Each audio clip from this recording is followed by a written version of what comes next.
estamos en directo. Ya hemos empezado.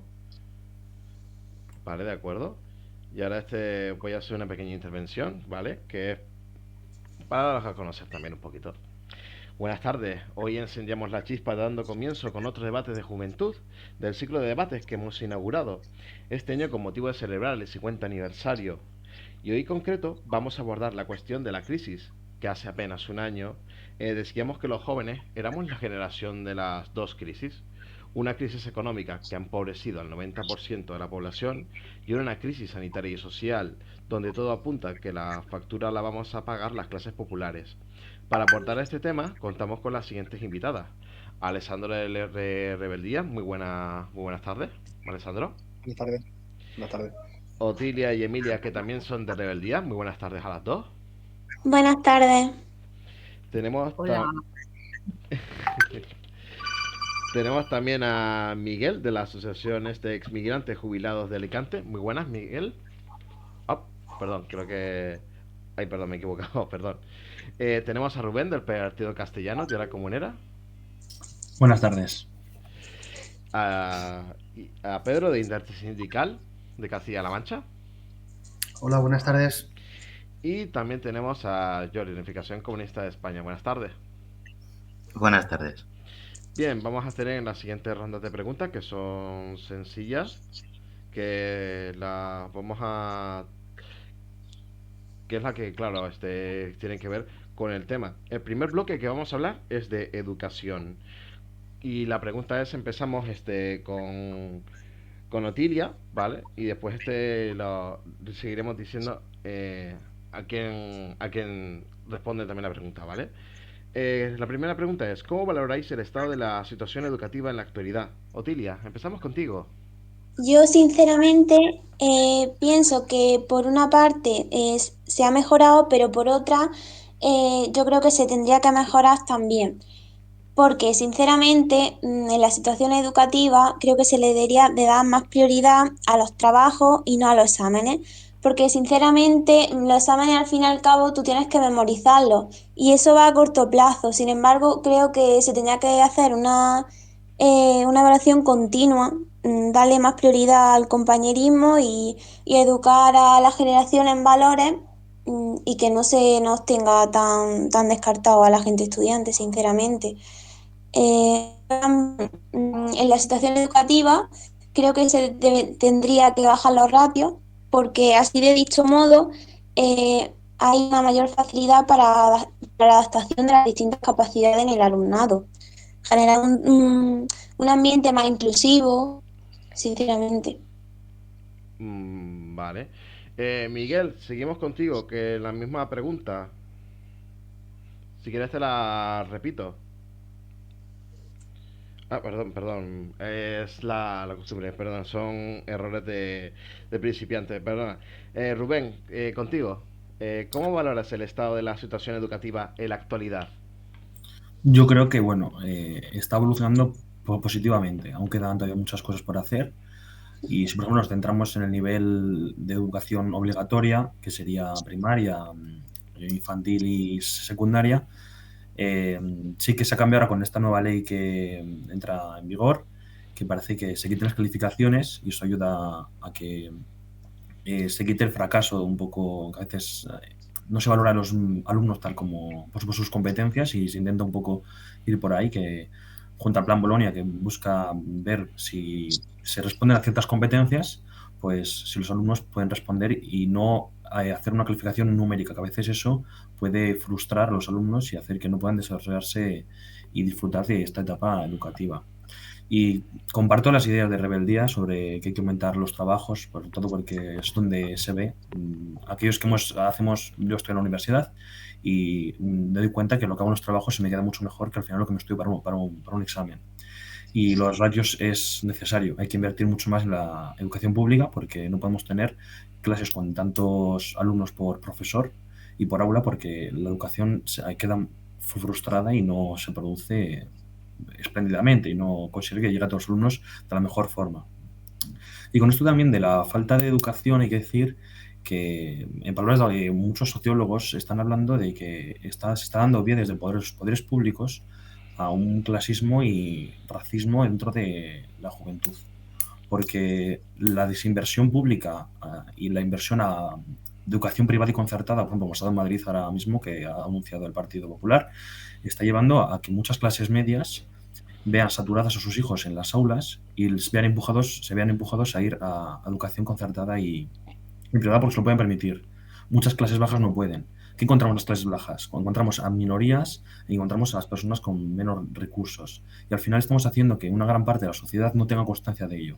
Y estamos enseñándoles a que no tengan diversidad y que no conozcan que no todo es así, que hay personas que, por ejemplo, todo el colectivo de gitanos, de personas extranjeras o personas con pocos recursos, al final se están viendo más aislados de la sociedad y intentar juntarlos. Al final, si intentamos potenciar la educación privada y la concertada, estamos separando a un gran sector de la sociedad española.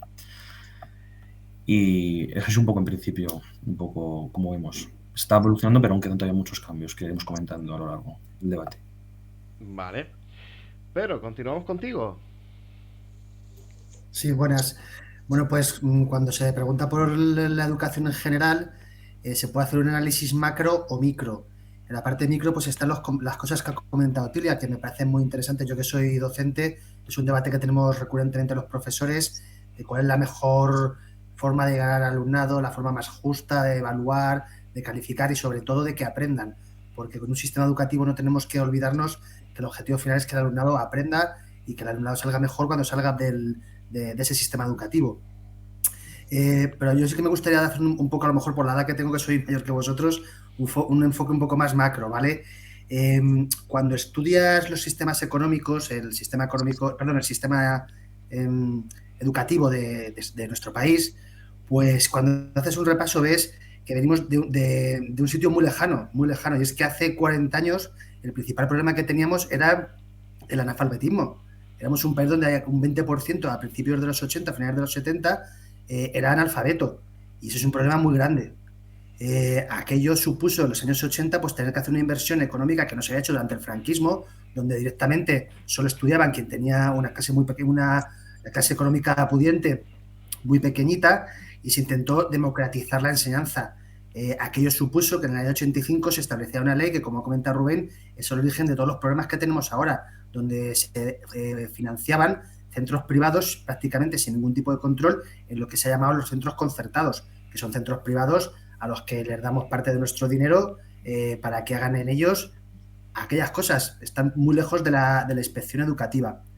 En esos años 80, el principal objetivo, y hasta la ley de 1990, la famosa LOCSE, el objetivo era escolarizar, que no hubiera absentismo, porque era normal que a los 14 años, al acabar la EGB, pues el alumnado, los que sí que veían que tenían capacidad, se siguieran en el BUP y el resto pues lo dejaran. Y se luchó en los años 90 y se establecieron cauces para que la educación obligatoria se extendiera hasta los 16 años y que prácticamente la totalidad de los chicos y las chicas pues estuvieran escolarizados. Y así llegamos a los años 2000. En el año 2000 varias leyes, primero unas del PP, luego otras del PSOE, ponían el foco en la calidad. Y ese es el foco en el que todavía estamos. ¿Qué pasa? Que la calidad exige inversión. Lo habéis comentado también muy bien. Exige tener unas ratios pequeñas, grupos más pequeños, profesores varios por aula, y eso nunca se ha llegado a desarrollar. La última y la reciente ley, la LOMLOE, que es del año pasado, entró en vigor en el 2021, pues quiere por ley aumentar esa inversión hasta el 6% del Producto Interior Bruto. Yo, sinceramente, con la guerra y con todos los problemas que hemos estado teniendo con la pandemia y demás, dudo que esto se vaya a poner en práctica.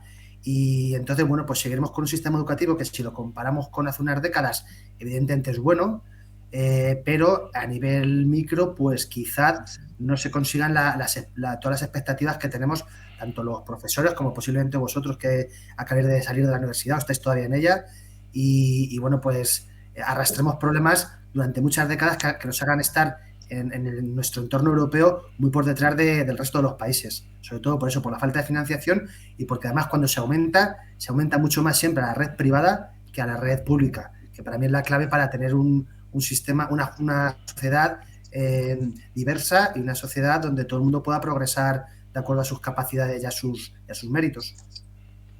De acuerdo.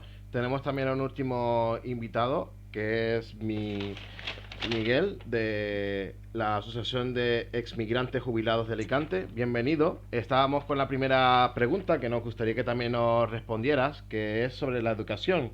¿Cómo valoráis el estado de la situación educativa en la actualidad, Miguel? Seguimos contigo.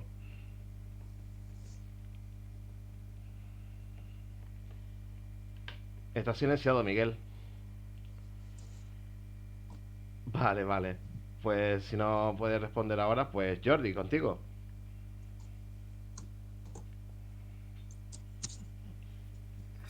Sí, bueno, yo estoy de acuerdo con lo que ha comentado Otilia. Vale, yo también, bueno, planteo el tema de la evaluación continua de los trabajos. Creo que también es mejor a nivel educacional que el tema de los exámenes, ¿no? Te prepara mejor para lo que estés estudiando. Y después, bueno, también, como estaban comentando, el sistema de educación actualmente pues va dando pasitos adelante, pues mejore, pero que aún hay que mejorar mucho, que se tiene que trabajar mucho. ¿Vale? Y el tema de financiación, pues obviamente hay que potenciar la educación pública, porque eso es el futuro para que no haya esa discriminación elitistas, ¿no? Que se ha comentado anteriormente. Vale, bien. Vamos a pasar por la segunda pregunta. Miguel, ¿puedes contestarnos a la primera? Veo que sigue teniendo problemas con el sonido o con el micrófono. No pasa nada. Sigamos. La segunda pregunta es: ¿cómo valoráis que afecta la LOSU a los estudiantes? Y empezamos contigo, Rubén. ¿Te parece? Perfecto. Bueno, yo creo que sí que toca bastantes puntos positivos, a mi parecer, ¿no? Da un enfoque más feminista igualitario a todo el tema de la universidad. Se aumenta la financiación vía beca, que al final esto es importante, aunque aún queda lejos de bastantes llegar a más personas y colectivos vulnerables todavía no tienen estas ayudas, y que la educación es algo que se debe potenciar y debe ayudar muchísimo. Y también se intenta fomentar la participación de los estudiantes en la gobernanza universitaria, y al final esto es importante para que sea una entidad más democrática y a veces no responda a veces a solo la voluntad de unos pocos, que al final en la educación es algo quid pro quo. Yo creo que los alumnos aprenden del profesor, pero el profesor también aprende de los alumnos, y es necesario que también puedan decidir los estudiantes sobre cómo se debe gobernar toda la entidad universitaria. También se oficializa la evaluación permanente al profesorado, que también esto creo que viene bien. Viene para... A veces hay que analizarlo con objetividad, teniendo en cuenta que a veces responde a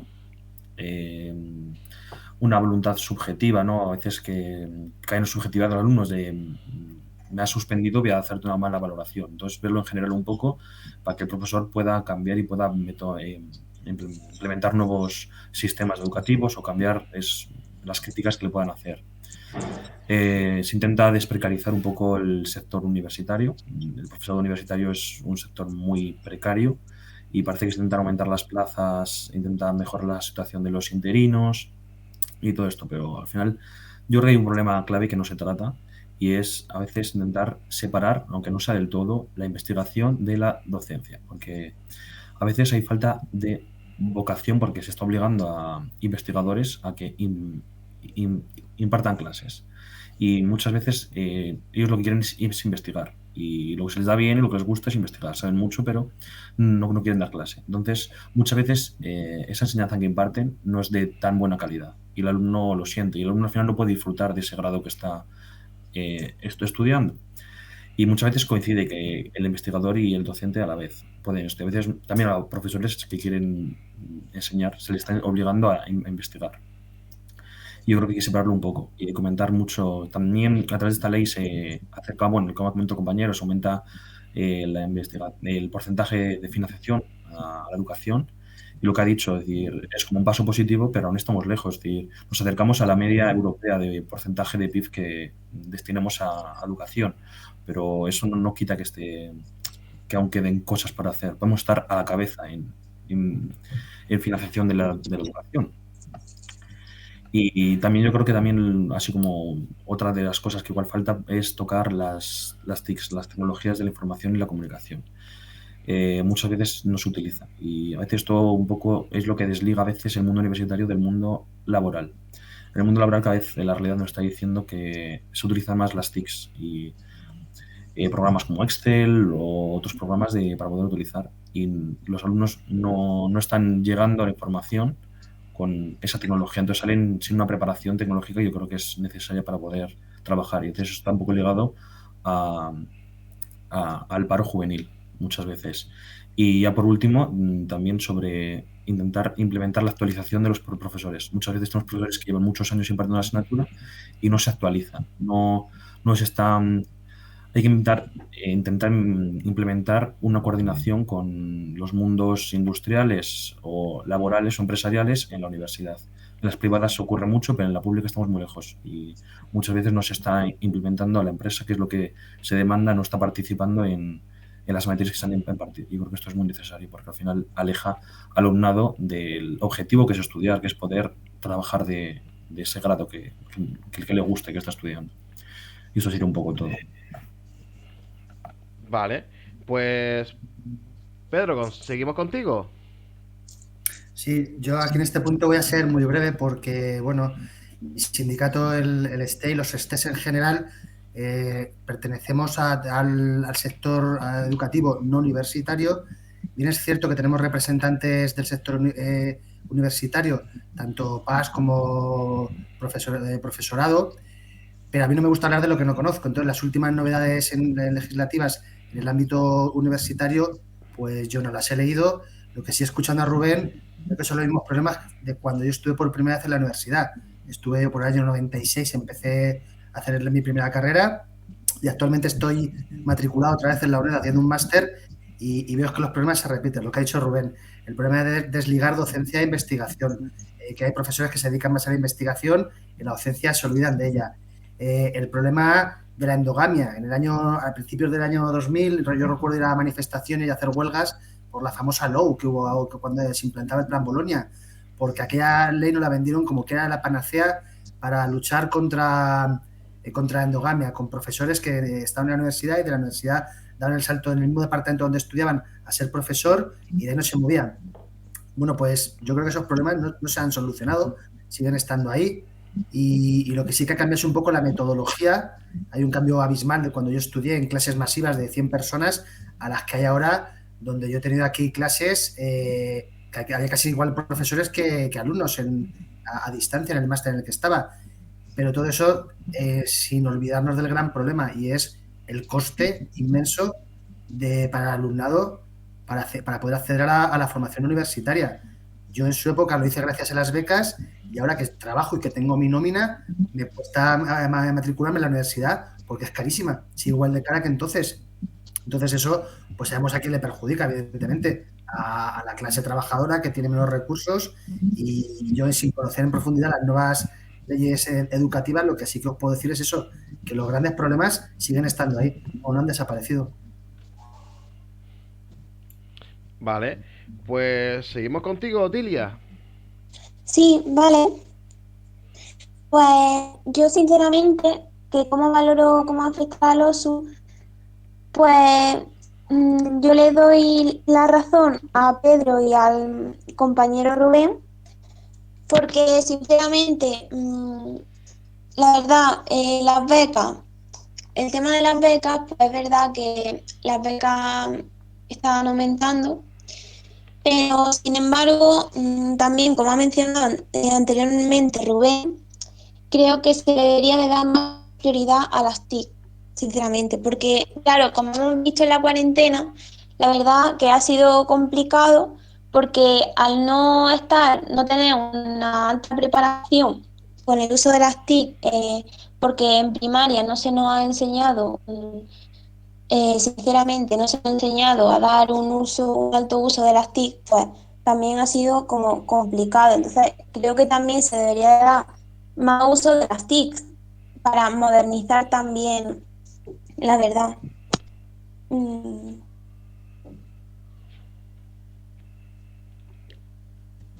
Vale, de acuerdo. Pues seguimos contigo, Jordi.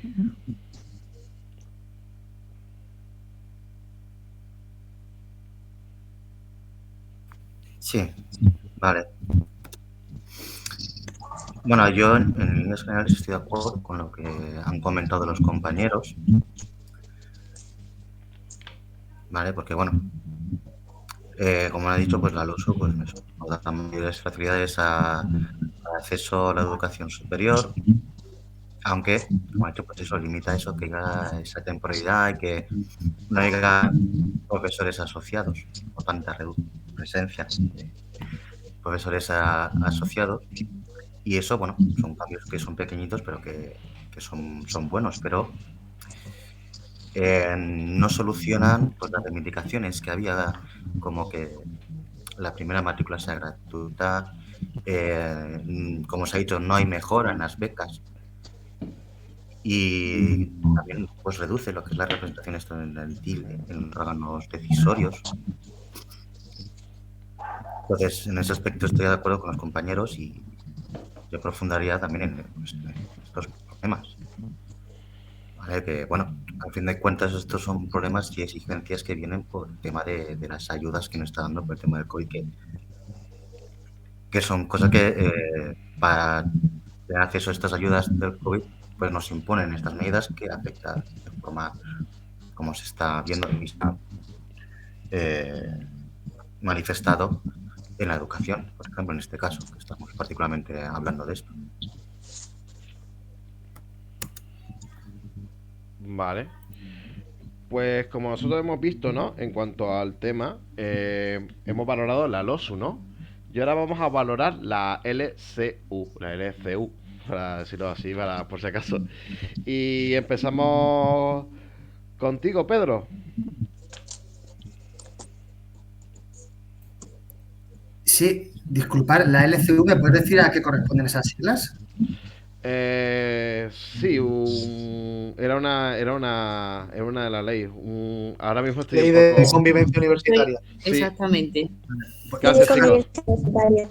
yo igual que antes, me vais a disculpar que no me meta donde ni conocía las siglas de esa ley, ¿vale? Entonces no, si os importa yo salto. Yo luego si queréis, lo que sí que me gustaría también comentar, como creo que sois todos, pertenecéis a partidos progresistas y que supongo que en vuestra mente tenéis a la clase trabajadora, el problema de la ley de FP, de cómo se está planteando para cerrar la puerta a la universidad a los hijos de las familias trabajadoras y derivarlos a FP, porque es peligroso, pero os dejo que habléis de esta ley si queréis y luego si queréis lo comentamos. Bueno, vale. Entonces seguimos contigo, Tilia. De acuerdo. Pues sobre la LCU, que es la Ley de Convivencia Universitaria. Sinceramente, ¿cómo la valoro? Pues, como digamos, el tema de las universidades privadas.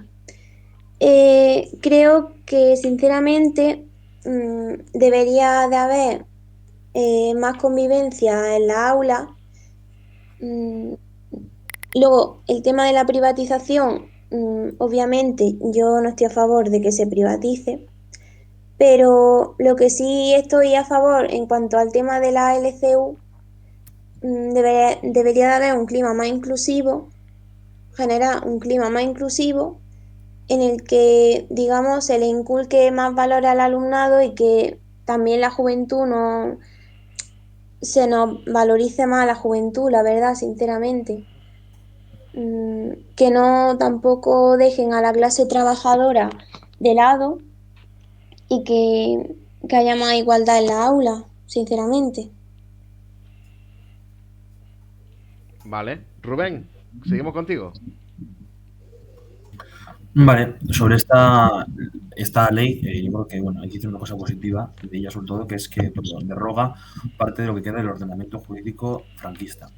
Concretamente, deroga el decreto de 8 de septiembre de 1954, porque se aprobaba el reglamento de disciplina académica de los centros oficiales de enseñanza superior y de enseñanza técnica dependientes del Ministerio de Educación Nacional. Yo creo que hay que decirlo, porque no puede ser que una ley de convivencia se base en, bueno, que toda la regulación sobre convivencia se base en una norma de un Estado que era franquista, un Estado que era un tirano. Entonces, es difícil que a veces se siga tratando la convivencia, se haya tratado durante estos años según lo que se decía cuando estamos en un Estado antidemocrático y dictatorio, que era una dictadura, ¿no? Entonces, esto es una cosa que hay que decir. Y claro, es incompatible con un modelo de universidad democrática, que es lo que se busca, y con valores democráticos. Defiende valores democráticos esta norma y la convivencia. Y parece un sistema que lucha contra todo que atienda a la convivencia universitaria. Todo contra acciones que puedan suponer una discriminación por raza, sexual, pertenencia a un grupo étnico, edad, clase social. Entonces, está bien, aunque creo que se queda bastante lejos en cuanto a veces permite a veces tener un poco esa diferencia entre la universidad privada y la pública, que a veces no hay convivencia si no se juntan ambas clases. A veces si la clase alta no se junta con la clase baja, no hay mucha convivencia. Luego en la vida real sí que se juntan esos dos mundos. Y si en la vida no se juntan, a veces creo que eso es difícil. También otra cosa buena es que esta ley afecta e intenta que este sistema simplemente, bueno, se tiene que implementarse en todos los centros, sean públicos y privados. Y una crítica que hacen sobre todo la mayor parte que se han pronunciado de rectores de universidades públicas y privadas es que la norma dice que las universidades públicas y privadas aprobarán sus normas de convivencia, que incluirán las medidas de prevención y respuesta frente a la violencia, discriminación o el acoso. Pero la ley pone las cosas abstractas, generales, y deja que luego hagan sus de convivencia. Entonces, vamos a encontrar diferentes universidades con diferentes planes para asegurar la convivencia. Porque hay que intentar, le falta un poco más de concretud a esta ley. Que deje cierta discrepancia en las universidades, pero que se les ha dejado mucho. Vamos a encontrar planes igual más laxos contra el acoso, contra las acciones discriminatorias. Y porque eso hay que atajarlo y que hay que cambiarlo. Es un punto negativo. Otro punto igual que es bastante interesante es que intenta minorar el sistema sancionado. Intenta que prime la mediación. Que antes de cualquier acción que pase o así, igual mediar e intentar que se haga antes de sancionar con cualquier actitud que atiende contra la convivencia. Yo creo que está bien, aunque hay que tener cuidado porque a veces la única forma es sancionar directamente y puede tener una eficacia mayor que la mediación contra actitudes discriminatorias o de acoso. Y eso sería un poco todo. Vale. Jordi, terminamos esta pregunta contigo. Vale. Ok. Bueno, yo estoy de acuerdo con lo que decía Rubén, que bueno, ha hecho una intervención bastante extensa.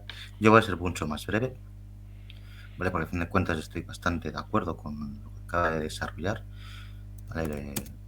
El tema de eso, de que la LCV, pues eso, da paso a la mediación para resolver conflictos en vez de la sanción, ¿vale? Y permite, pues eso, garantías de cómo apelar a un órgano superior, da más facilidades también a la hora de manifestarse, ¿vale?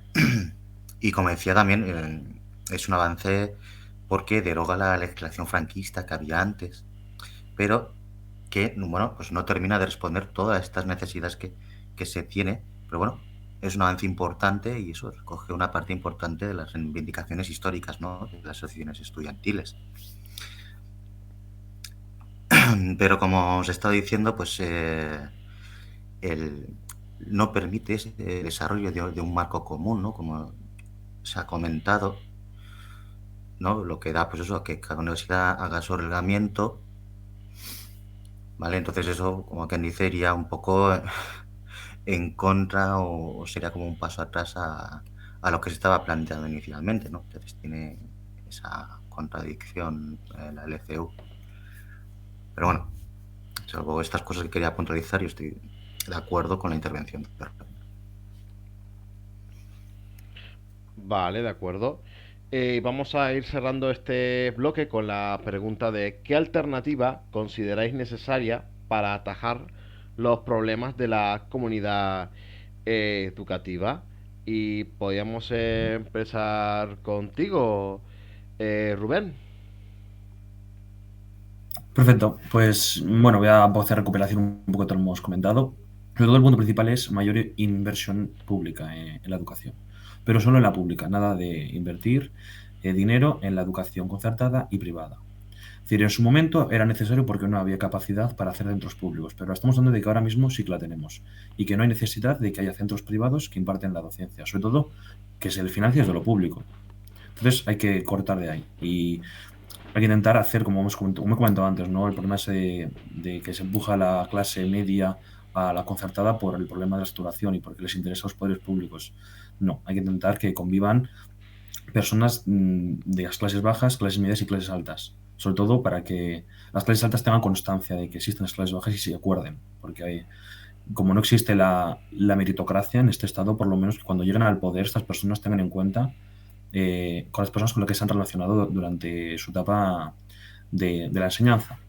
Otro de las medidas que creo que es necesario es implementar asignaturas de TICs obligatorias en la secundaria y en la primaria, que los alumnos sepan sobre tecnología e información, porque, como comenté antes, está en la vida social, en la vida laboral, y muchos no tienen acceso. Y también hace falta actualización por los profesores, porque te encuentras hablando con muchos compañeros de profesores que no saben encender un proyector o no saben cómo funciona bien una página web o un PowerPoint.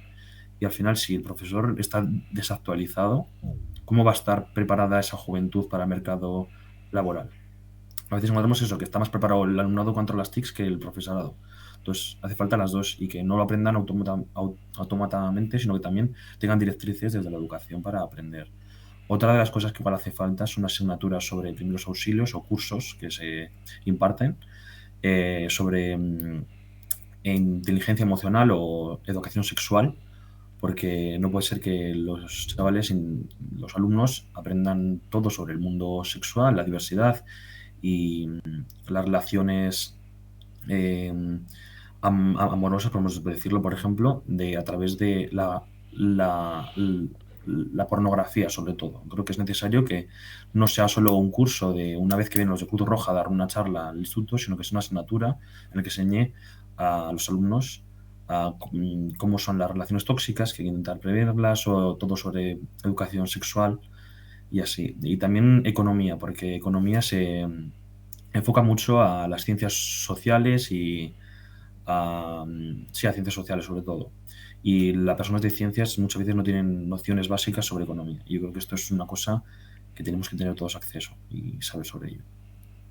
Esto un poco todo. Y separar investigación y docencia en las universidades, acercar el mundo laboral a los centros de formación. Se está haciendo mucho en la formación profesional, pero en la universidad queda todavía mucho que acercar. Y intentar desligar ese problema estructural que hay, que al final las clases altas se pueden permitir a universidades privadas y universidades privadas tienen más capacidad de entrar al mercado, de meter al mercado laboral a sus alumnos y la pública no. Entonces estamos haciendo que las clases bajas al final se queden en trabajos precarizados y que no puedan trabajar de lo suyo. En cambio, las personas de clase alta que se pueden permitir una universidad privada sí que puedan trabajar de lo que quieren y de lo que han estudiado. Vale, pues seguimos con Otilia. Como he visto que tenías problemas, te voy a leer la pregunta, ¿vale? Y es, ¿qué alternativas consideráis necesarias para atajar los problemas en la comunidad educativa?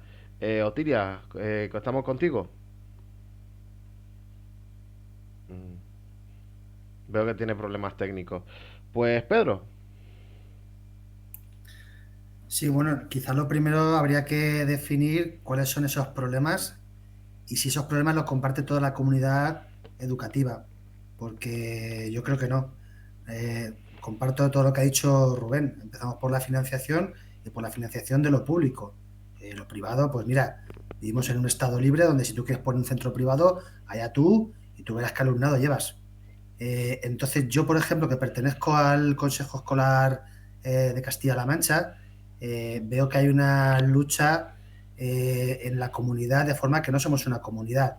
Están los centros privados contra los centros públicos, los padres contra los profesores de la pública contra los padres de la privada, y los padres de la privada, bueno, es un guirigay y hay muy poca unión. Y me gustaría a mí saber cuáles son los problemas que socialmente todos aceptamos. Y al final de lo que se trata es, desde el sistema educativo, pensar en qué sociedad queremos que nuestros jóvenes crezcan y se desarrollen. Y para mí esa es la clave, identificar cuáles son los problemas sociales y hacer que el sistema educativo, desde el sistema educativo, pues se pueda colaborar a minimizar esos problemas y hacer pues un mundo más justo y mejor. Vale, pues Otilia, no sé si podrás hablar ahora, pero contamos contigo. Estás silenciada, por cierto. No, no te oímos. No, es que está silenciada este en el Jitsi. Bueno, pues si Alessandro o Emilia Podría, quieren plantearlo sí, en su lugar. yo creo que, bueno, yo estoy un poco de acuerdo con lo que comentaban tanto el compañero Rubén, desde el punto de vista de que una de las posibles soluciones que se podrían incorporar dentro de la educación pública para que ésta mejorase fuera, ¿no?, la educación sexual y la inteligencia emocional. Yo considero que a día de hoy eduquemos a nuestros niños y niñas en educación sexual y en inteligencia emocional. Creo que es tan importante para la vida como para que ellos sepan insertarse en el mundo laboral, que al final yo creo que la educación en sí, un colegio en sí o un instituto en sí, creo que educa para algo más que para insertarse en el mundo laboral, sino también creo que no hay que perder ese punto de vista de que la convivencia y entender la convivencia en sí como, a ver cómo lo explico para que para que lo entendamos, como vivir en sociedad. Y yo creo que eso es uno de los puntos más positivos de la educación pública, porque al final nos enseña un poco a eso, a vivir. Y yo creo que también una de las posibles soluciones que se podrían aportar para dentro del sistema educativo sería empezar de una vez por todas con una disminución considerable de los precios de las tasas universitarias, porque yo creo que hay muchos alumnos que se quedan fuera, hay muchos que sufren el abandono escolar por este mismo motivo, y yo creo que hay que tratar de conciliar los precios con la vida de los alumnos para que estos tengan una educación por lo menos en la que todo el mundo entre y en la que todo el mundo tenga la posibilidad de educarse dentro de lo que viene siendo calidad. Otra cosa que se ha comentado también aquí y que creo que es importante es la inversión en tecnología e infraestructuras que, pues, bueno, que permitan estudiar en condiciones, porque yo creo que eso ayudaría muchísimo a mejorar la educación. Y desde luego hay que disminuir las ratios. Yo creo que eso es una de las cosas que más se ha repetido a lo largo de todas las manifestaciones y a lo largo de, no sé, en todos los sitios, pero necesitamos que haya una disminución de ratio real y que sea vista y que lo podamos comprobar con la realidad de que ese compromiso político existe para que haya menos alumnos en las clases. Y también, bueno, creo que habría que hacer un aumento de la plantilla, o sea, garantizar a los profesores que tengan cierta estabilidad dentro del sistema educativo y que, bueno, creo que haya más profesores implica la mejora de la educación de los alumnos. En fin, creo que eso sería más o menos todo lo que yo considero que sería positivo para la educación. Igual me puedo dejar cosas fuera, pero bueno, creo que ese sería un poco el resumen de todo lo que yo considero. Vale, pues finalizamos este bloque contigo, Jordi. Ok, vale, pues bueno, lo que se ha dicho, la alternativa creo que es potenciar la educación pública, pero Claro, yo lo que digo que están muy bien todas las propuestas que se han hecho, me parecen perfecto. Pero hay un punto sería que hay que evitar o independizarse de la financiación de los grandes núcleos financieros. Porque, por ejemplo, el grupo que mayor financia la educación es el Banco Santander. No sé si habréis visto, vosotros, yo ya no estoy en la universidad, ¿no? Pero yo he visto sucursales bancarias del Santander dentro de los campus universitarios. Entonces, claro, eso implica también cómo se imparten las clases o las asignaturas, porque es como el Santander diga, si no te quito el dinero te vas a la mierda. Básicamente, dijeron así a grosso modo. Entonces, claro, todo lo que se ha dicho es perfecto, pero yo creo que se puede conseguir siempre y cuando se logre mayor independencia de estos grupos financieros, porque al fin de cuentas son los que están impartiendo las líneas rojas a seguir en la educación, porque son los que están poniendo a día de hoy la mayor parte del dinero en la educación española.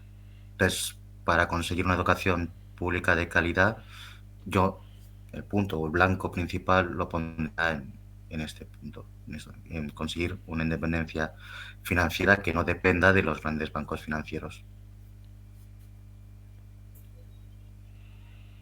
Sí, yo quisiera decir, quizá yo no me he expresado bien, pero creo que igual que Rubén, cuando hemos hablado de lo importante que es la financiación, hablamos de financiación pública siempre. O sea, en ningún momento estamos totalmente de acuerdo. En cuanto metes a alguien a darte una limosnita de sus miles de millones que ganan anualmente, pues esa limosnita se paga muy caro. Pierdes toda la independencia. Entonces, la financiación pública asegura estabilidad a las empresas, a las universidades o a los sistemas educativos que la reciben, porque saben que año tras año la van a recibir. Se pueden establecer luego condiciones, proyectos que sean financiables. Luego hay muchas excepciones, no tengo lugar a duda, pero siempre hablamos de financiación pública. Vale, bien. Pues ya hemos terminado el primer bloque, que es el bloque de trabajo. Y vamos a mirar un poquito el chat también de la gente de Twitch. Ya que han habido cositas como que es súper interesante lo que se está debatiendo. No, es que nos incumbe a todos nosotros. También que se debería ver más ámbitos de debate en cuanto a este tipo de cuestiones. O Iñaki dice que la unidad es importante y casi siempre se pasa de largo de los puntos en común y son fundamentales. Aquí eso estoy muy de acuerdo. Y justamente lo último que se estaba hablando de que habían sucursales en bancos, aquí hay un comentario que hice, como el caso de que te ponen de Almería de una oficina de Cajamar. O puedo comentar también que en mi facultad de la Universidad de Las Palmas, arriba en Tafira, también tenías o tienes sucursales de la propia Santander, como decía mi compañero, decía Jordi, ¿no? Ya hemos terminado lo que sería el bloque de educación y ahora vamos a pasar por el bloque laboral.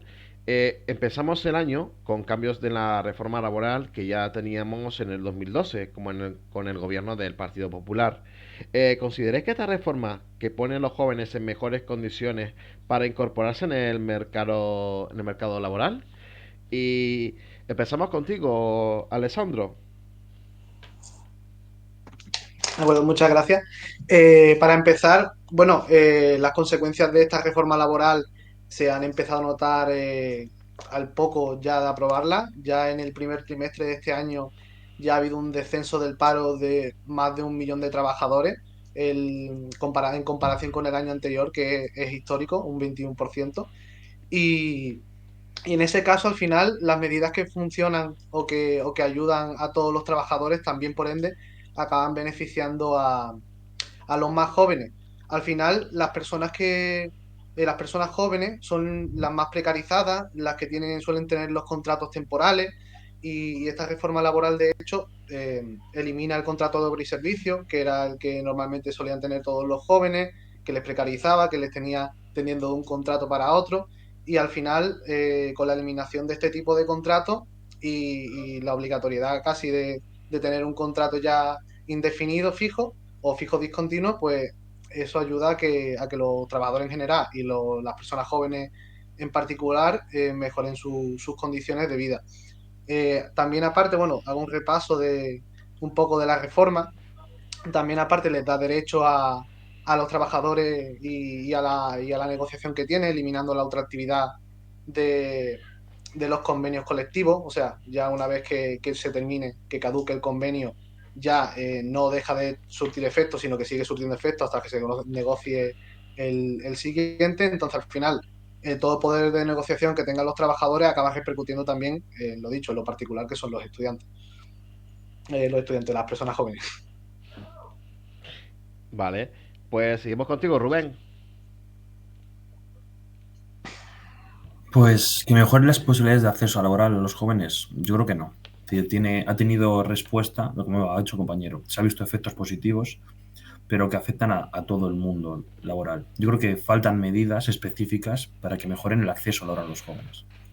¿Es una buena reforma laboral? Sí, tiene efectos positivos, se queda corta. Le faltan muchos aspectos que no se tratan. Y uno de ellos es el acceso al mercado laboral de los jóvenes. Una de las cosas, por ejemplo, que falta es que cuando un joven va a una entrevista de trabajo le piden experiencia. Y la pregunta es, ¿qué experiencia va a tener si no ha podido trabajar y no le dejan porque le piden experiencia? Aquí creo que hay un problema que se puede ligar también, aparte de la educación. Muchas veces en los centros educativos de formación profesional es igual un poco más el mejor método que tiene, que igual liga más con el mercado laboral, pero por ejemplo si nos enfocamos en el mundo universitario y el de máster, estamos hablando de que son títulos los que te imparten que son todo muy sobre la teoría, no se te enfoca a la práctica. Y al final yo creo que puede ser que tú estés preparado para poder realizar ese trabajo de una forma tan buena como una persona que tiene experiencia. Pero los empleadores no tienen esa sensación. Yo creo que viene porque saben que se imparten las clases de una forma teórica y que no intentan atañar la educación con la práctica. Intentar poner más casos prácticos en la educación, intentar enseñarles. En la formación profesional, por ejemplo, sí que ocurre. Muchas veces está más ligado porque tienen más prácticas, tienen más momentos en los que están realizando prácticas dentro del... Prácticas en cuanto no a trabajar para una empresa, sino prácticas de lo que van a hacer en el futuro. Y al final eso ayuda a que, por ejemplo, la formación profesional es más fácil y hayan podido llegar a tener trabajo.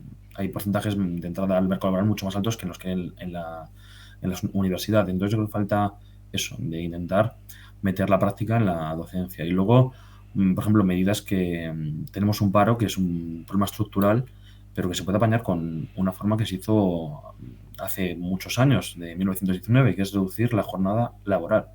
Si pasamos, como dicen varios asociaciones, sindicatos y algunos partidos políticos, entre los que se encuentra el mío, es reducir la jornada laboral. Por el plan de 32 horas, se está haciendo un plan piloto, pero se puede llevar a cabo. Estamos hablando de cada 2 puestos de trabajo generaríamos uno más. No significa que aumentaría un tercio, porque hay muchos empleos que sería difícil hacerlo inmediatamente, pero posiblemente se reduciría de una forma bastante fuerte la forma en la que el paro. Otro de los problemas que dicen es que muchos empleadores no encuentran personas para trabajar. Dicen es que los jóvenes de ahora no quieren trabajar. Les oferta una cosa y claro, no quieren, por eso hay paro. Mentira. Queremos trabajar, queremos poder vivir por nuestra propia cuenta, pero claro, con unas ofertas laborales que son precarias, que son basura, te están ofertando 12 horas al día, te están ofertando que no te van a hacer contrato, que no... Entonces esas cosas hacen que el joven diga, oye, pues prefiero estar en el paro porque no quiero estar en un autoservicio de comidas rápidas por 2 euros la hora. A veces quien puede permitírselo lo hace y hay muchos que por la clase social a la que pertenecen se ven obligados a hacerlo y al final, si no rompemos de una vez la precarización, que esta reforma lo ayuda, que es lo positivo, no se va a poder mejorar el acceso laboral a los jóvenes. Y esto sería un poco todo. Vale, de acuerdo. Pues Pedro. Sí, yo voy a ser muy breve. Cada vez que llega una reforma laboral hay que ver qué mejora o qué empeora, sobre todo a los trabajadores. A nosotros como sindicato es lo que nos preocupa. Nosotros, el STE, que está dentro de la Confederación Intersindical, hemos sido muy críticos con esta reforma laboral porque era una oportunidad para avanzar mucho, puesto que había una fuerza progresista mayoritaria en el Congreso y se ha perdido. Yo entiendo que la estrategia que han seguido es preferir llegar a un acuerdo con una empresa para que el día de mañana, pues cuando vuelva, que volverá antes o después la derecha a gobernar en este país, pues no caiga todo para abajo. Y el foco, la gran mejora que además nos dicen mis compañeros delegados sindicales de la empresa privada, pues está en lo que ha comentado Alessandro, en el tema de la temporalidad. Esta ley limita las ventajas que tenían las reformas anteriores, donde el empresario podía contratar un viernes y despedir un domingo, y así durante años. Yo tengo un compañero que es el representante sindical de una empresa aquí de limpieza, el que lleva todo el tema de los jardines de Albacete, de las basuras, de la recogida de basuras, y me cuenta que en su empresa van a tener que hacer 100 personas fijas. Ya lo han hecho, de hecho. Y eso yo creo que es una mejora, y sobre todo ahí quien siempre está más precarizado son las mujeres y los jóvenes. Esto es una realidad. Entonces esa es la parte positiva de la reforma laboral actual. Tiene la parte negativa, que es lo que he dicho, que cada vez que llega un gobierno de derechas damos 2 pasos para atrás, cuando llega uno progresista damos 1 para adelante. Y esto, analizado a lo largo del tiempo, lo que vemos es un poco que las condiciones laborales tienden a empeorarse, lo que ha comentado Rubén. O se hace una revolución en la mente de todos los políticos y plantean unos cambios radicales, la bajada de horas, por ejemplo, electivas, que se está planteando hace poco en Francia, o seguiremos teniendo los problemas que año tras año, década tras década, yo ya pues lo voy viendo que se repiten. De acuerdo. Pues terminamos contigo, Jordi. Bueno, yo no, en esta pregunta estoy más de acuerdo con las posiciones que ha expresado Alessandro y Pedro, en que esta reforma actual pues sí que da un paso adelante y que sí que es una mejora en la juventud, ¿no? En el mundo laboral, en los jóvenes. Pero bueno, como estaban diciendo también, bueno, pues no es suficiente, ¿vale? Pero sí que es un paso adelante, es una mejora, por lo tanto, mi posición es que sí, que mejora y hay que apoyarlo, porque siempre que sea un paso adelante hay que apoyarlo, aunque después haya que exigir que se den 9 más para llegar a los 10 que yo quiero. Pero tirar para adelante, no decir, bueno, pues como no mejora lo que yo esperaba, rechazarlo, porque al final, de esa forma se le da el juego lo que es a la derecha, ¿no? A los que quieren más privatización, a los que quieren más contratos basura, los que quieren ahorrarse dinero con los despidos. De, bueno, hay un paso adelante. ¿Nos favorece? Sí. Pues apoyémoslo. Yo quiero 10 más. Vale, pues lo que voy a hacer es exigir que se den esos 10 más, pero voy a apoyar ese paso adelante y yo creo que es positivo y ayuda, como que os ha dicho, pues ya no sé, hay el contrato temporal o el fin de obra y servicio, que yo, bueno, pues mi primer trabajo ha sido de fin de obra y servicio y he estado todo el tiempo que estoy trabajando con el mismo contrato, fin de obra y servicio. Entonces se acusaba mucho de ese tipo de contratos en la juventud, que ahora pues mira, con esta reforma laboral pues no sucede. Paso adelante, sí, es positivo, sí. Entonces yo creo que sí que ayuda. Eso sí, pues hay que exigir que se diga más. Vale. Vale, ya hemos terminado, ya pasamos a la segunda pregunta, ¿vale? Que es si bien en su momento se dijo como una buena noticia de que el salario mínimo subirá a 1.000 euros, lo que estamos viendo es una bajada del salario real. ¿A qué se debe esta situación? ¿O qué creéis? ¿A qué se debe esta situación? Y empezamos contigo, Rubén. Bueno, pues a la inflación, sobre todo. Estamos viendo que se ha subido el salario mínimo, pero si el precio de productos necesarios aumenta, de nada sirve. Hay que subir los salarios mínimos tal como sube el precio el índice de precios al consumo. Y es lo que falta. Y, por ejemplo, hablamos, por ejemplo, de que si subimos los alquileres, el salario mínimo, subimos el salario mínimo, pero permitimos que hay un mercado del alquiler que siga alcista, que siga respondiendo a un sistema especulador del capitalismo, nos quedamos en que no sirve de nada subir el salario mínimo, porque no estamos afrontando ese problema que es el acceso a la vivienda. No estamos haciendo que, aunque se aumente la capacidad adquisitiva, no puedan acceder a ciertos bienes básicos, como sería, por ejemplo, la vivienda. Y con ello, por ejemplo, también tendremos, con los demás productos, por ejemplo, la comida, la electricidad. Si todo esto sube a un precio estratosféricos y los salarios no suben, estamos viendo que no está subiendo, no están aumentando el salario mínimo. Está bajando menos el salario mínimo. Está bajando menos. ¿Y cuál es el problema? Y sobre todo la inflación, bueno, la inflación es buena. Tiene que haber entre 1 y un 2% de inflación. Eso es una cosa de economía y tiene que haber inflación porque si hay deflación es muchísimo peor. Pero tiene que haber una inflación dentro de unos límites. No puede ser que había, como dice el INE, es un 9,8%, aunque bastantes expertos dicen que está mal calculado porque no contempla el precio de la energía mayoritario, sino solo de una minoría, y que serían 2 puntos menos. Pero aún así estamos viendo precios desorbitados. Se dice que sin el precio de la energía, sin esa subida que se produce, hablaríamos de un torno a un 2%, un poquito más de la inflación. Sería un poco más alto de lo considerable como bien, pero por lo menos no sería lo que estamos pasando. Hay que afrontar ese problema que hay con la energía. Hay que desmonopolizar porque hay un oligopolio, quitar ese oligopolio eléctrico, desvincular el precio del gas, dar más ayudas a las clases bajas, ya que si somos salario mínimo, igual también está bien dar ayudas, meterlas.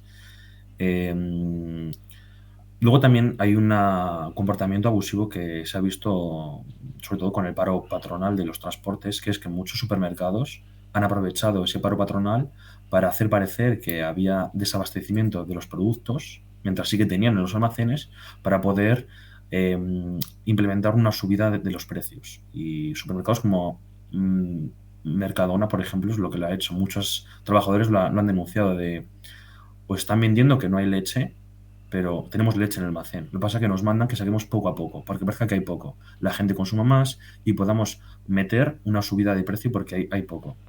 Y al final esto, yo creo que es un comportamiento que debería sancionarse desde el Estado. Esto no vale jugar, es decir, no se juega con el pan de las familias. Y igual hay que meterse a sancionarles o ponerles una sanción económica para intentar desligarlo e intentar ayudar a esas personas o impedirlo de alguna manera. Vale, pues seguimos contigo, Pedro.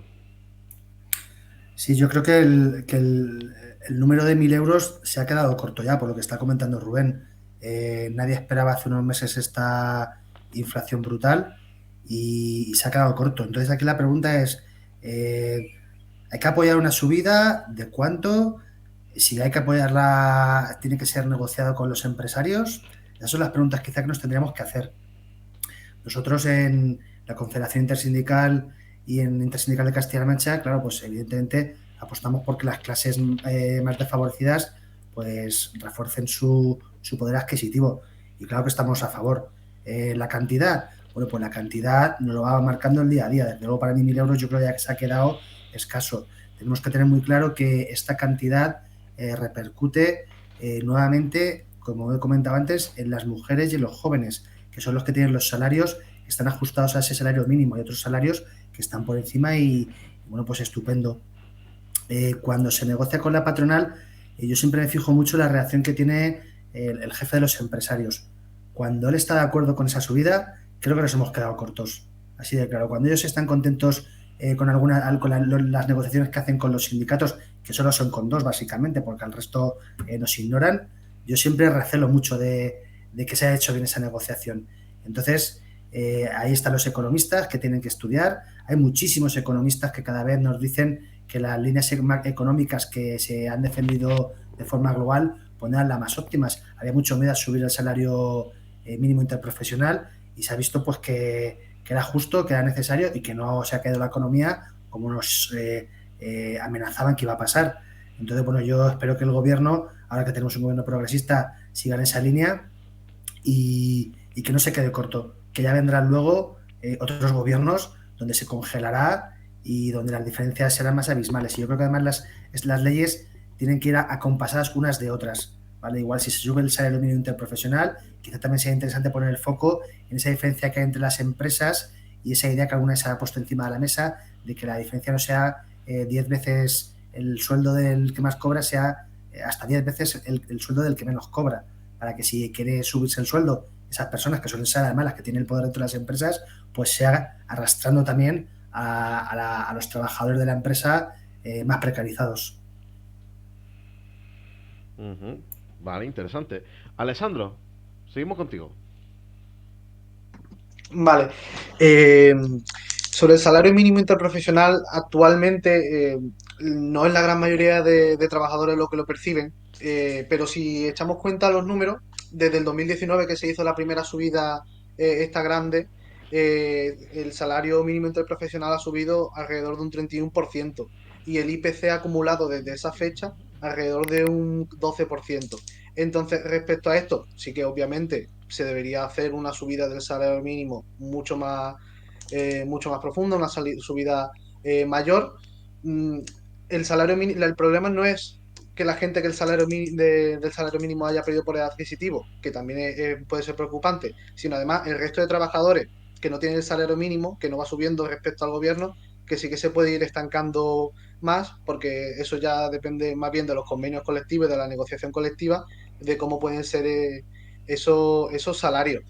Entonces, muy al hilo de lo que ha dicho el compañero Rubén, respecto a cómo la inflación ha repercutido y ha hecho de que al final, aunque haya una subida en algunos ámbitos, el salario real al final de la mayoría de los trabajadores haya bajado, eh, yo creo que lo que hay que hacer es los sectores estratégicos de la economía, como pueden ser la energía, el agua, los sectores de combustible, nacionalización de esos sectores o un control del Estado amplio para que se pueda establecer una regularización y que al final esto no sea pues la ley de la selva y el más fuerte pues el que impone sus intereses. Ya las eléctricas en su momento cuando se amenazó con cortar sus beneficios se pusieron en pie de guerra amenazando al gobierno diciendo que en ese plan iban a cerrar las plantas nucleares.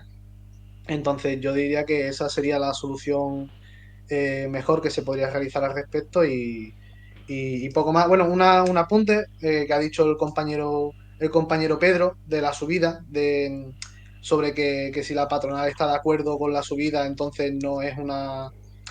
Obviamente se está subiendo poco, pero la última subida que se ha hecho a los 1.000 euros, eso fue en desacuerdo de la patronal, se hizo a pesar de ello. Aún así, estoy de acuerdo en que se debe subir aún más y el objetivo del gobierno, creo recordar que es el 60% del salario medio, que se supone que tendrían que ser unos 1.200 euros aproximadamente. Vale, pues terminamos con esta pregunta contigo, Jordi.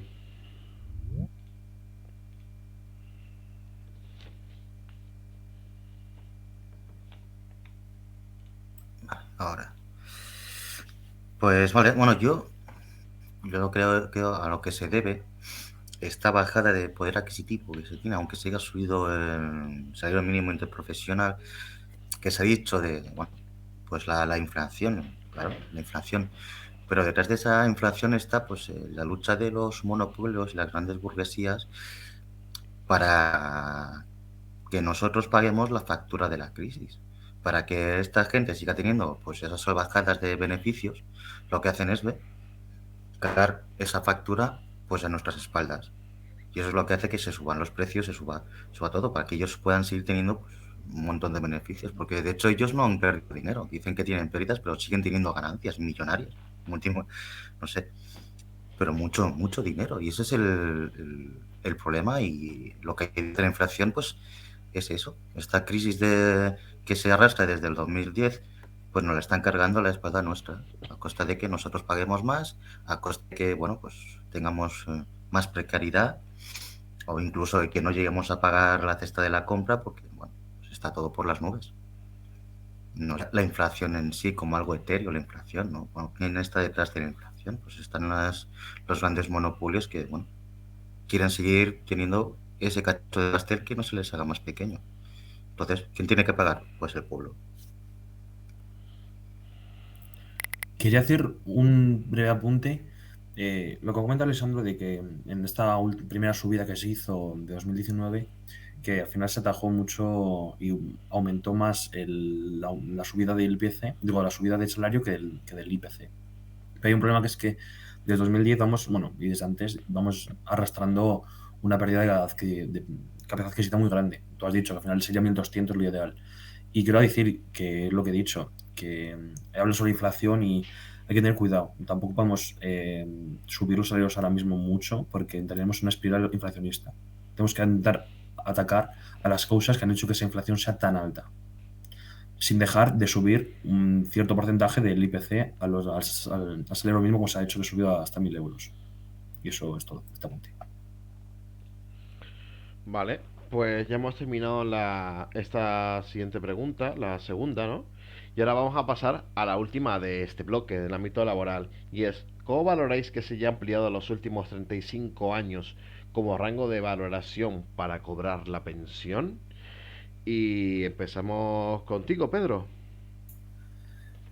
Bueno, pues estas son preguntas quizá muy técnicas y que hace falta unos conocimientos económicos que yo no tengo para valorarla.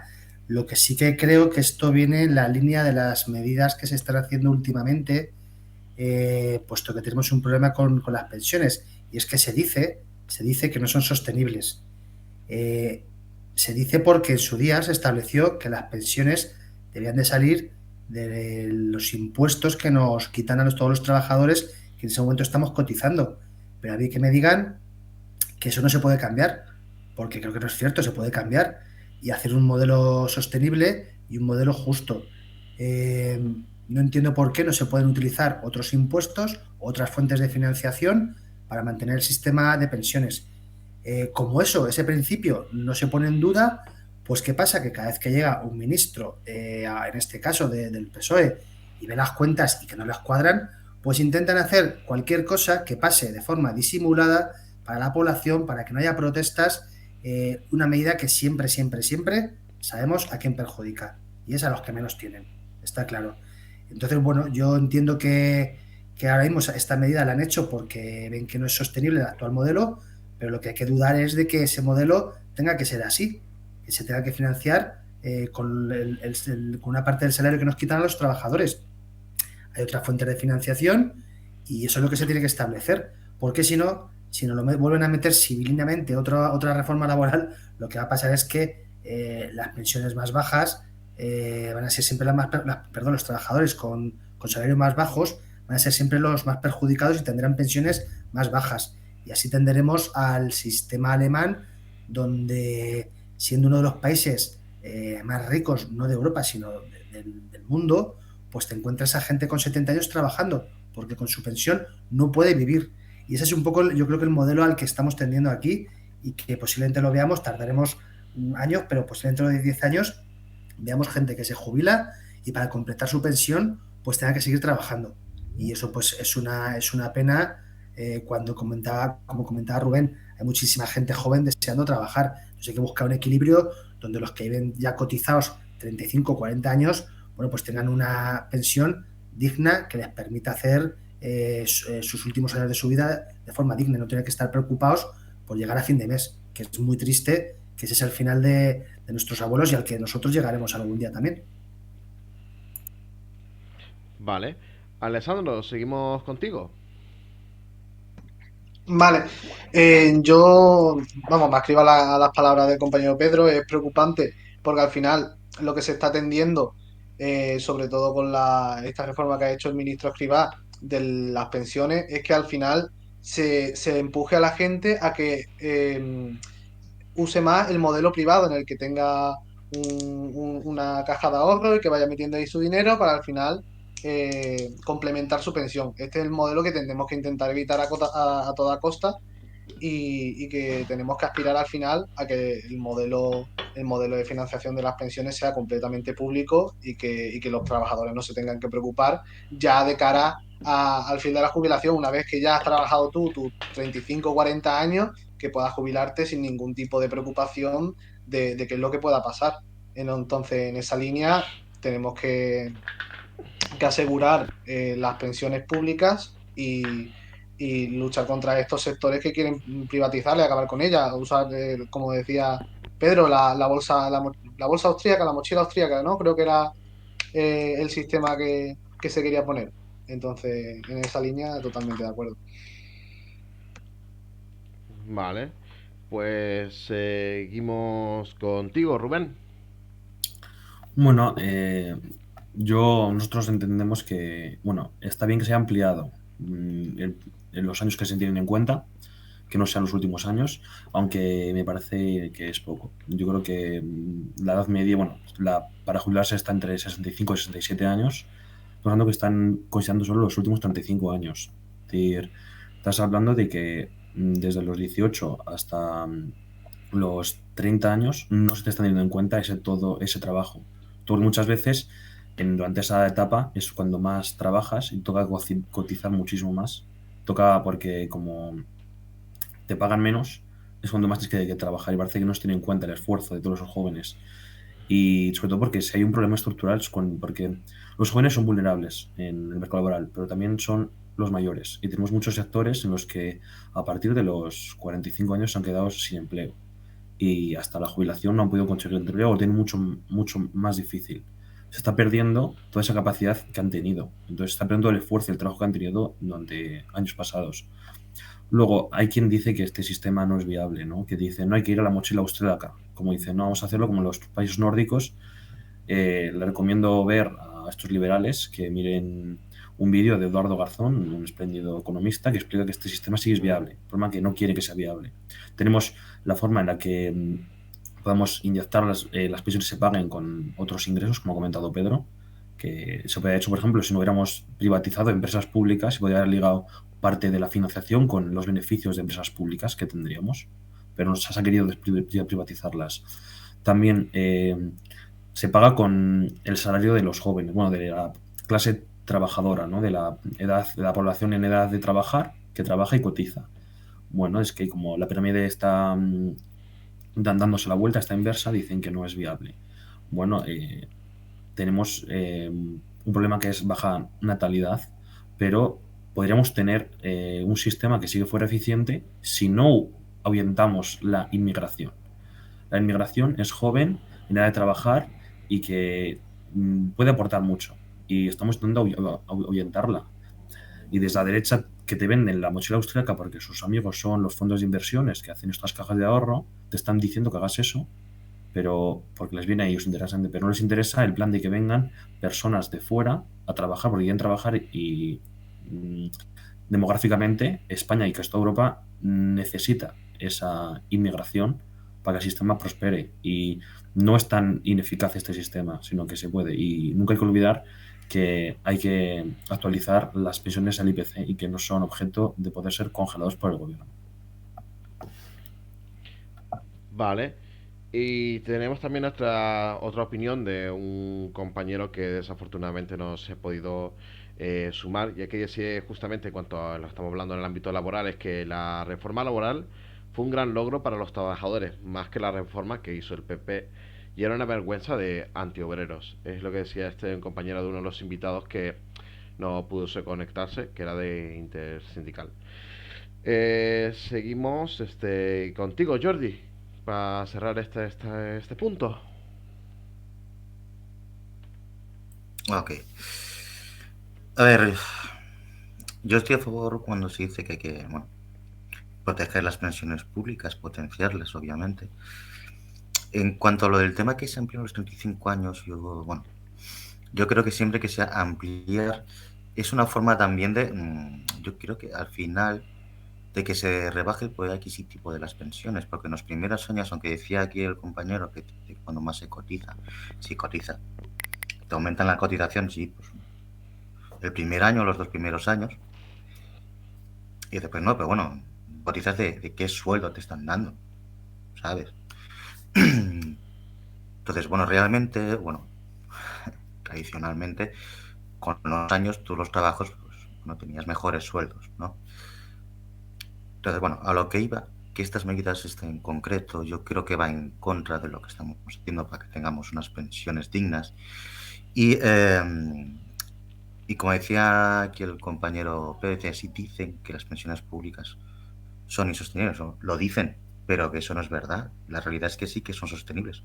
¿Se puede mejorar? Sí, se puede mejorar y hay que mejorarlo, pero actualmente las pensiones públicas son sostenibles y nos la están metiendo doblada diciendo que son insostenibles para pues meternos, meternos en la mochila austriaca, pues, que nos vayamos mirando un plan de pensiones privado, porque claro, con la pública pues no va a dar. Entonces, este paso que se ha dado, yo creo que en este caso, en las pensiones, paso atrás, porque también son medidas que están poniendo, como dije antes con el estudio de la financiación, que son impuestas por Bruselas, por la cuestión de que ahora vamos a recibir ayudas por el tema del COVID. Para recibir esas ayudas han impuesto unas condiciones que son, bueno, pues las pensiones hay que rebajarlas, las ayudas en los estudios también hay que rebajarlas, si pues nos quedamos sin ayudas. Y eso viene pues desde Bruselas. Aquí pues si queremos que lleguen esas ayudas, pues el gobierno tiene que agachar la cabeza. Y es por eso que cuando teníamos este gobierno más progresista y que podíamos dar ese paso más adelante, ¿no? Esa oportunidad, como os he dicho, bueno, se ha perdido esa oportunidad para dar ese paso más adelante. Pues en parte, aparte que, bueno, ya sabemos quiénes son los que están en el gobierno, también han sido medidas impuestas por Bruselas. Es decir, que estuviera el gobierno que estuviera, eso se iba a hacer, sí o sí. Vale, ya hemos terminado este bloque. Vamos a leer un poco la valoración del chat en cuanto a lo que estamos viendo. Aquí estaban comentando algunos como diciendo que está súper interesante el debate. O aquí, por ejemplo, ponen en caso de 13 años con un contrato de obra o servicio, que es a lo referente al bloque que es lo que estamos hablando. O está totalmente de acuerdo, como una de las una usuaria, Angustia Tenerife, que dice que lo malo es que el Estado está controlado por la oligarquía, cuestión de clases sociales. En lo referente sobre todo a las últimas preguntas de las 35 años. Que también hace otra valoraciones que dice que es totalmente invisible y que quieren privatizar las pensiones. Y os imaginéis un obrero de 67 años subido en andamio. O sea que es muy fuerte lo que lo que está viendo eso. Y otros valoración dicen que hay empresarios que no cumplen. El caso de Merche Comunista, que dice ellos siempre ganan. Pues esto sería, digamos, una valoración hasta ahora, ¿no? En cuanto a este punto del chat. Y ahora vamos a cerrar ya el debate con un último bloque, que es justamente de las alternativas. Y este en concreto se plantea diciendo, ¿qué alternativas consideráis necesarias para evitar que las consecuencias las paguemos la mayoría? Y empezamos contigo, Emilia. Vale, pues bueno, yo creo que hasta ahora si hemos estado un poquito pendientes del debate, se han propuesto bastantes alternativas que podrían ser útiles para que la mayoría no acaben pagando las crisis como hemos venido viendo hasta ahora. O sea, creo que una de las cosas más positivas que saco en conclusión de esta pandemia, porque a pesar de que ha sido gestionada con sus más y sus menos, creo que una de las cosas que sí se podrían, digamos que ver o cuantificar en positivo es el escudo social creado por el gobierno de coalición. Sin embargo, a lo que vengo es a daros mi alternativa y cómo lo veo yo. Yo creo que hay que blindar un sistema público que sea definitivamente eso y que las subvenciones que vayan a lo público sean destinadas única y exclusivamente para eso. Es por ello que creo que hay que invertir, o sea, y hay que blindar lo que vienen siendo los servicios públicos de educación y sanidad. O sea, creo que es una cosa tan básica que no se debería ni siquiera de poner en cuestión o ni siquiera se debería de ver tan mermada como se está viendo hasta ahora. Otra alternativa que yo considero que se debería de hacer y creo que es algo urgente para la sociedad actual española, y estoy hablando de casi todos los contextos y casi todos territorios, porque al final es verdad que España cuenta con tantas comunidades autónomas que cada una tiene unas realidades distintas, pero que al final entre todas se acaban uniendo. Yo creo que una de las alternativas, como quería ir diciendo hasta ahora, sería asegurar o al menos regular el precio del alquiler y blindar un sistema público de electricidad para, por lo menos, como he dicho antes, blindar los suministros básicos de los que todos y todas necesitamos, porque al final todos y todas necesitamos estar amparados por un sistema en el que podamos tener algo de dignidad y podamos vivir con dignidad, y yo creo que eso es importante. Y para terminar, creo que una de las cosas que también se podrían valorar en positivo y creo que han afectado bastante positivo para esta sociedad ha sido la introducción del ingreso mínimo vital. Yo creo que el ingreso mínimo vital ahora nos está dando pie a un debate súper interesante que deberíamos de centrarlo sobre la mesa, que es la renta básica universal. Yo creo que eso sería un punto muy positivo para cubrir las necesidades de todo el mundo y aparte evitar que haya exclusión social. Yo creo que eso es creo que esas ideas que os he ido mencionando hasta ahora, creo que son las más básicas para incluir a todo el mundo y para que todo el mundo tenga los suministros y los suministros básicos y una vida digna. Y aparte, yo creo, y ya para finalizar y no me extiendo mucho más, creo que tenemos que apostar por un futuro inclusivo, sostenible y que sea totalmente ecologista. No solamente hay que demandar, no solamente hay que demandar que exista una empresa pública de electricidad, sino que también que ésta sea sostenible. O sea, como puede ser que en España, un país con tanto sol, un país tan mediterráneo, con tanto sol, con tanto mar, con tantos recursos naturales, al final se use tan poco. Yo creo que hay que apostar por eso para que en definitiva las futuras generaciones tengan un sitio donde vivir y puedan tener una vida más o menos decente. Y ya estaría por ahora mi intervención. Vale, Rubén. Sí, bueno, pues, ¿qué alternativas? Bueno, quería comentar una que es la que pone el gobierno un poco para el problema de la inflación, que es el pacto de rentas. El pacto de rentas puede ser bueno si tenemos en cuenta una cosa. El pacto de rentas es, en la anterior crisis, quien la pagó fueron la clase trabajadora. Las empresas no tuvieron que sufrir ni tuvieron que pagar parte de esta crisis.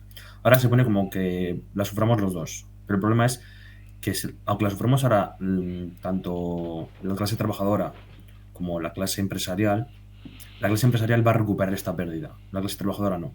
Volvemos a lo que hemos dicho antes, de 2010 a 2022, pérdida de poder adquisitivo del 20% en la clase trabajadora, en los salarios.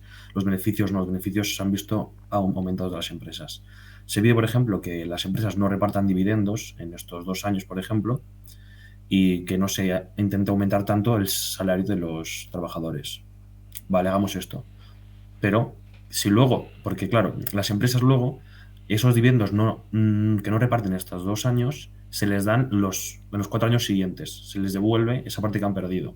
A la clase trabajadora no se les sube lo que no han llegado a subir con ese IPC. Es como que ya le subimos al IPC siguiente. Si estos 2 años, por ejemplo, no subimos el IPC, en los otros 2 no van a subirnos lo que no nos han subido ahora. Y eso es un problema. Entonces, si hace un pacto de rentas, es necesario que luego se convalide a ambas partes, tanto a clase trabajadora como a clase empresarial, porque a clase empresarial se lo va a hacer siempre. Y entonces a clase trabajadora hay que acordarnos de eso. También comentando, bueno, coincido mucho con la compañera de Rebeldía, con Emilia. Hay que los bienes básicos, hay que garantizarlos, ya sea limitando el precio de alquiler, que parece que muchos se niegan a ello y que hasta el Tribunal Constitucional, partidista y político, también se tiene que poner en contra de ello, y vivienda pública. si es difícil el acceso a la vivienda, igual intentar fomentar fomentar la vivienda pública y limitar los alquileres. La energía. Bueno, volviendo a lo de la inflación, por ejemplo, hemos dicho hay que tener cuidado porque hay que ir a por las causas. Pues si la mayoría de la inflación viene por la energía, hay que luchar contra la energía. Hay que luchar para bajar ese precio, desligándolo del gas, desmonopolizando el sistema, optando por formas de las renovables, aumentando, como ha dicho la compañera, somos un país que se puede permitir el lujo. Estos días muchas veces hemos disfrutado de precios más bajos de energía, comparado con Francia, que hablan de la nuclear, o con toda Europa, porque tenemos renovables y porque gran parte de la energía es de renovables. Entonces hay que intentar desligar que el precio venga por el gas, aumentar las renovables y hacer una empresa pública, porque es un bien básico y hay que darlo. Y si esto no se hace, si no se garantizan, pues vayamos a garantizarlo de una forma, que es dando una renta básica universal a todo el mundo. De esta forma, suframos un poco el problema de las pensiones y el problema de toda la clase trabajadora y toda la sociedad que no tiene acceso a bienes necesarios.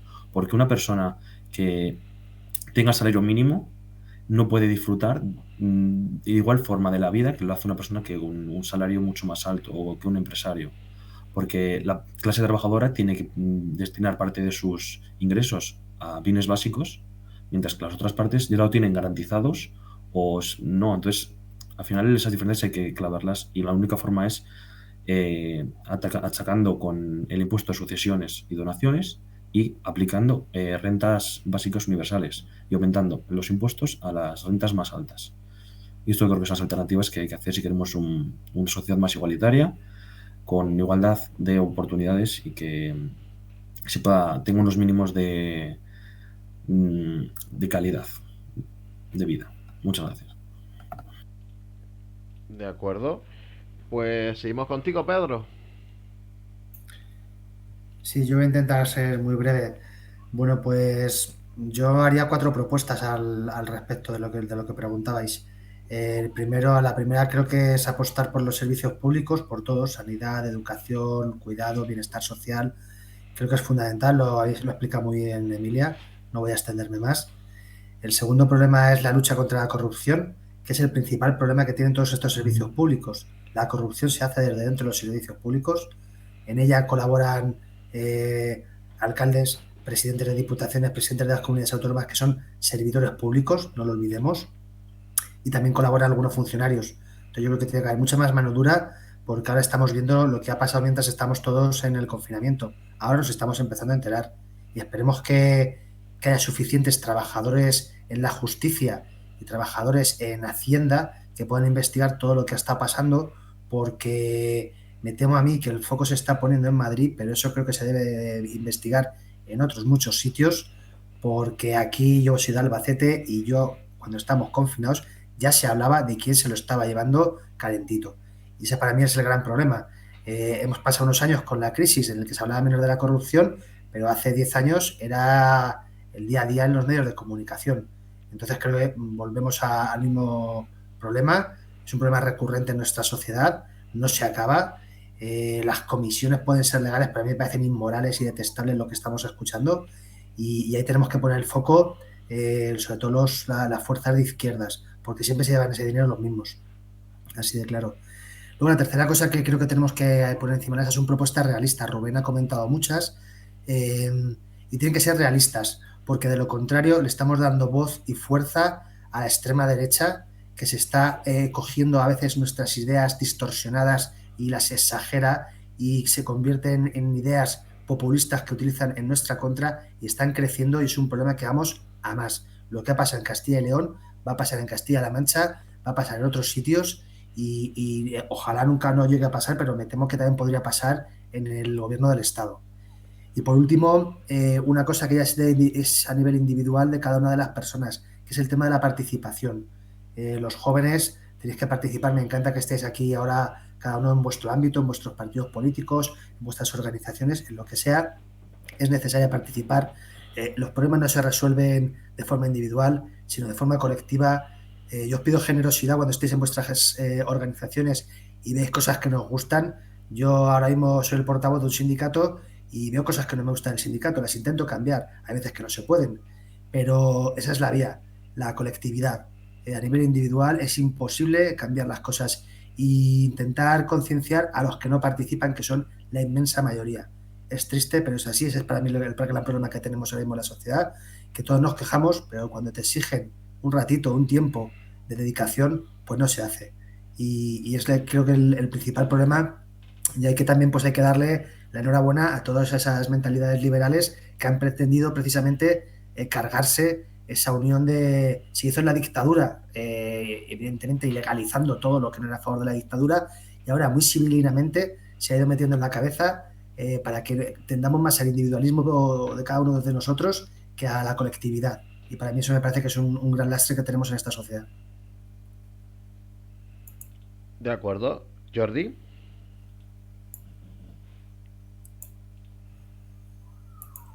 Vale.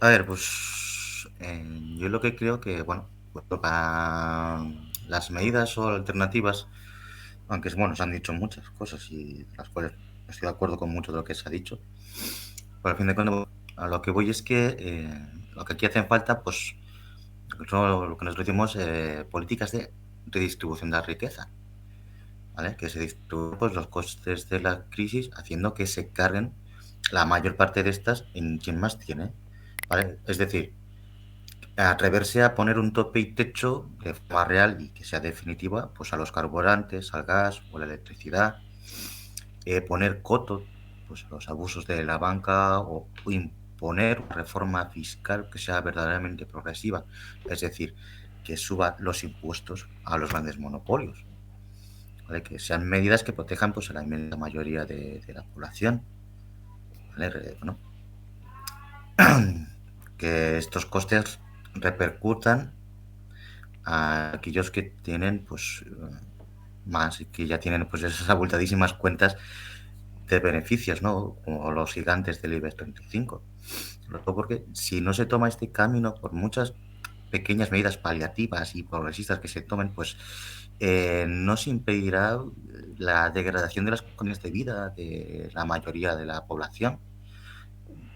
No se podría pues salvar de la ruina a cientos de miles de trabajadores, de pymes, de autónomos. Entonces, la única forma que se puede hacer es eso, impulsando una política de distribución de la riqueza. Vale. Pues estamos, mejor dicho, terminando. Ya estamos casi en la despedida. La propuesta es haceros un minuto de intervención a cada uno para saltar cuestiones que se hayan dejado en el tintero o si queréis matizar alguna cosita más. Así que empezamos contigo, Pedro. Nada, yo daros las gracias por permitir que os traiga aquí a mi organización, al Estado de Castilla-La Mancha y a Intersindical de Castilla-La Mancha, a que la conozcáis y, como he comentado antes, animar a la participación en aquellos espacios donde se os deje participar, ¿vale? Donde, como es mi caso de mi sindicato, somos asamblearios, todo lo hacemos desde la base y os animo a que sigáis en esta línea porque es así como se consiguen cambiar las cosas. Nada más. De acuerdo, Rubén. A mí también me gustaría dar las gracias, como ha hecho el compañero Pedro, porque creo que al final estos encuentros hacen que al final se pongan soluciones, se propongan medidas y se vea un poco lo que se demanda desde la sociedad, porque estamos ámbitos de diferentes partes y al final es un poco todo lo que debería ser. Y pues muchas gracias. Y bueno, quería hacer un apunte que igual parece antes que el Partido Castellano sí que está a favor de la reforma laboral, de que sí que estamos a favor, solo que pensamos que no respondía a la medida, a la pregunta de si mejora el acceso laboral, mejora las condiciones, quita la precarización, ayuda, pero también hay que decir que faltan cosas. Y que un apunte así último es que la última reforma laboral que se hizo sin los trabajadores. Este se ha hecho contando a los trabajadores. Estaría bien que se contara a todos los demás sindicatos, no solo a unos pocos, y que igual habría que haber quitado a la patronal. Igual que ellos quitaron a los trabajadores, igual haber quitado un poco a la patronal y dejar un poco de rienda a lo que los trabajadores necesitan y les surge. Y con ello, pues también repetir el mensaje de Pedro de que la colectivización es la única forma de prosperar y de conseguir una sociedad más justa, más igualitaria y mucho mejor para todos. Entonces, espero que, bueno, así acerca un poco las posturas del Partido Castellano de Tierra Comunera y que muchas gracias por este encuentro. Vale, pues seguimos contigo, Alessandro. Ok, agradecer en nombre de Emilia que se ha tenido que ir y bueno, también agradecer en nombre de Rebeldía por habernos invitado aquí y bueno, como reflexión final, que todo el debate que al final hemos tenido aquí gira en torno a un eje fundamental que al final es la defensa de lo público, tanto en la educación, la universidad pública, la educación secundaria y superior. Entonces, creo que al final es lo público entre lo que gira todo el estado de bienestar y lo que tenemos que defender principalmente. Eh, y ya estaría. Y muchas gracias a todos. De acuerdo, cerramos contigo, Jordi. Bueno, pues yo también agradecer a todos los que han participado. Ha sido un placer conoceros. Espero que volvamos a repetir, que esto no pare, que continuamos haciendo estos debates, porque yo creo que es muy enriquecedor que podamos compartir nuestros puntos de vista, nuestras posiciones sobre, bueno, estos temas que, bueno, nos afectan a día de hoy y nos estamos tocando, ¿no? Y está bien conocer puntos de vista diferentes porque también enriquece y aprendemos los unos de los otros. Entonces esto yo creo que es muy positivo y estoy encantado de haber participado en este debate. Pues sí, que estaba silenciado, disculpad. Pues esto ha sido todo. Espero que os haya gustado este programa, dando una alternativa a la crisis, sobre todo por la parte de los jóvenes. No sin antes, vamos a hacer una última revisión a la gente del chat, que también tienen, ¿no?, su punto de vista. En general han dicho que ha sido un muy buen debate. O estamos aquí hablando, Angustias tener diciendo que la crisis de la pandemia es llover sobre mojado, no hemos salido de una y nos cae otra, y que la crisis deben pagar a los que más ganan, los monopolios, bancos y grandes fortunas. No procede que la paguemos los mileuristas, como siempre ha pasado. Además afecta a cuestiones básicas, estructurales, y el gobierno debe plegarse tanto fácilmente a las órdenes de la Unión Europea o el FMI, el único país por hoy. Y después aquí ahí considero que depende un poco de la... Ah, y después aquí Jesús dice que ahí considera que depende un poco de que la izquierda actúe en cuanto a esas alternativas, y que también plantee unas riendas de cómo parar la crisis. Pues esto es lo que dicen la gente del chat, y aquí están diciendo últimos comentarios de gratitud. Pues esto sería todo. Espero que os haya gustado este programa. Y en breve seguiremos otra vez haciendo alguna que otra tertulia interesante. Pues esto ha sido todo y espero que os haya gustado. Hasta la próxima. Venga, muchas gracias. Hasta luego. Hasta luego. Chao, chao.